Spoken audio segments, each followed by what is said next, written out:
Magluto tayo guys ng tokwa at saka yan, ang ating sibuyas at kamatis. Prito muna natin ang tokwa. Yan guys, tapos igisa na natin ang sibuyas at bawang. Saka yung kamatis. So, nilagay na natin ang kamatis. Lagyan natin ng konting paminta.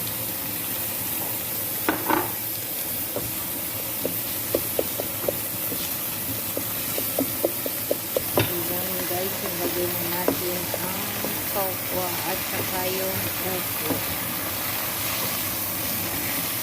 Lagyan natin ng konting tubig. Ito guys, luto na ang ating ulam na upo. Yan siya